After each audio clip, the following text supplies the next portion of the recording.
Today we're going to talk about is a specific bicep exercise called the concentration curl. So this one is very popular, whether you're powerlifters, bodybuilders, or just traditional strength enthusiasts.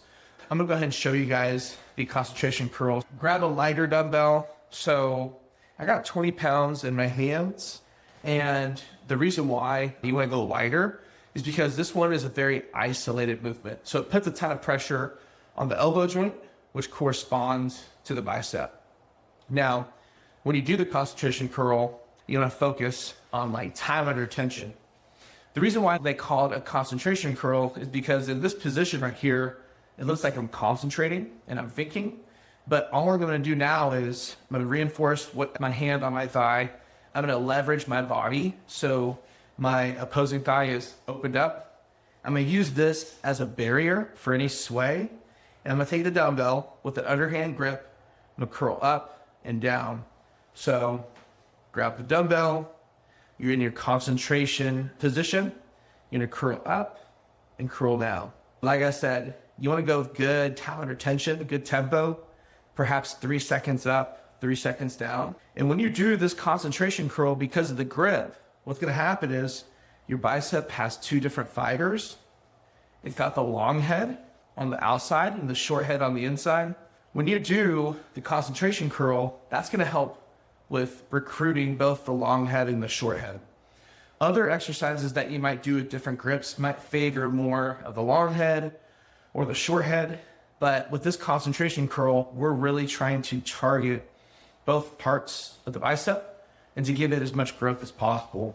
Now, going back to the tempo, the tension, when you perform this exercise, if you cut all the way up and you're almost vertical to the floor, there's no tension in my biceps anymore. So when you go, there's a lot of tension at the bottom, you overcome it. And then once you're about here, when you're a little bit above parallel to the floor, that's where there's the most tension in the short and long head. If you were to do this exercise all the way up, all the way down, you would go from contracted to a rested phase, contracted to rested. You don't want to do that. You want to stay tense from start to finish. So in order to perform the concentration curl again, brace your thigh, open up, leverage yourself with the underhand grip. You're going to work up and down with a certain amount of tempo. I would do this exercise for probably 10 reps near the end of my workout on a back day or an arm day. 3 sets of 10 would probably be just enough because of the tempo you're doing. But it's a great exercise to have to your program. But let's say you do that exercise and with how intense it can be, you notice some pain in like your tendons. What you can do instead is you could just do a normal dumbbell curl. But you see how my hand rotates? What could happen is if you change your grip to the bottom with a normal dumbbell curl, this is a much more common position to be in because you don't stand like this all day. You stand this with a neutral grip. So if you want to have a movement similar to the concentration curl, you can just do normal bicep curls with a rotation at the top.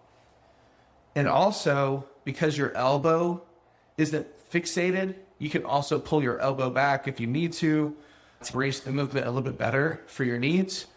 But if you still struggle doing a bicep curl motion with the underhand grip, you can also try the hammer grip.